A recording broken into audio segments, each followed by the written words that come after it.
চুন্নু যেসব কথাবার্তা কইছে একটাও মিথ্যা কথা কয় নাই, সবগুলা শতভাগ সত্য। কারণ হনুফা খালা অনেক কষ্ট করে নিজের সংসার চালাইছে। হনুফা খালার এই সংগ্রামে তোতা কাকু কোনো সাহায্য করছে কিনা ওইটা তো আর আমি জানি না। তো আমিও কোনো সাহায্য করি নাই, চুন্নুও কোনো সাহায্য করে নাই। যা সাহায্য করছে সব করছে রুস্তম ভাই। মিছা কথা, সবই মিছা কথা।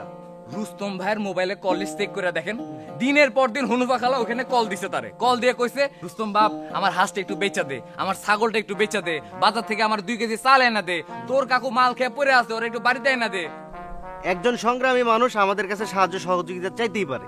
আমার খালাও রুস্তম রে কাজকর্ম করাইছে, মাঝে সাঝে টুকটাক ফুড ফরমাইজ করাইছে, না হয় আমি মানলাম, কিন্তু তাই বলে তো ও আমার খালার মেজো মেয়ের কুপ্রস্তাব দিতে পারে না।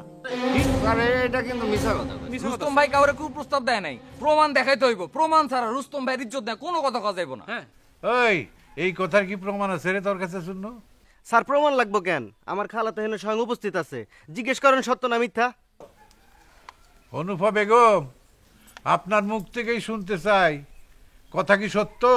ম্যাগিও ঠিক আমার মতোই কোয়ালিটিতে কোনো ছাড় দেয় না। 7টি দেশের সেরা খামার থেকে আসে ম্যাগি নুডলসের ময়দা। মা হিসেবে এটাই আমার জন্য গিফট। কথা খালি সত্য না স্যার, আমার সহজ সরল মাইয়াটার জীবন অতিষ্ঠ করে হালাইছে এই রুস্তম। আমার মাইয়া খুব ভালো করেই জানে যে আমি কত কষ্ট করে আমার সংসারটা চালাই, আর এই জন্য আমার মাইয়াটা কতদিন মুখটা বুঝিয়ে রয়েছে, কোনো কথা কয় নেই গা।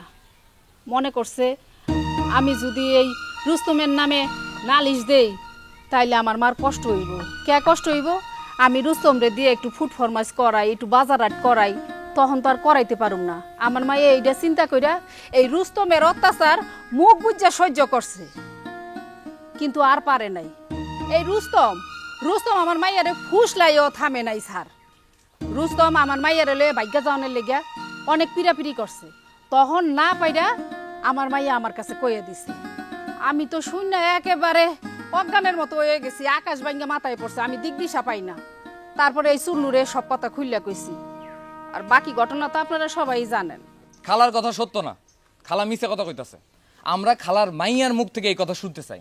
মমতা যদি নিজে সালিশে এসে কয় রুস্তম ভাই ওরে পটাইছে, রুস্তম ভাই ওরে ফুসলাইছে, রুস্তম ভাই ওরে ফুইটে নিয়ে যাইতে চাইছে, তাহলে আপনারা যে শাস্তি দিবেন আমরা মাথা পেতে নিব। কিন্তু খালার কথা আমরা বিশ্বাস করবো না। মমতারে আমরা সালিশে দেখতে চাই। এই দাবি তো অন্যায় দাবি। মমতা কেন এই সালিশে আইব? মমতার তো এখন 18 বছর হয় নাই, ওর এখনো 18 বছর হইতে 19 দিন বাকি। 18 বছর হওয়ার আগে তো সবাই শিশু। মমতার বয়স এত বাড়াই কইতাছিস কে চুন্নু? মমতা তো শিশু না, কজে মমতার এখনো জন্মই হয় নাই। সালিশে আমরা মমতার কথা শুনবে চাই স্যার। সালিশে মমতার আনতে হইব। এই থামো, তোমরা সবাই থামো। এই এই কাজল তুই থাম, চুন্নু আর কথা কই না।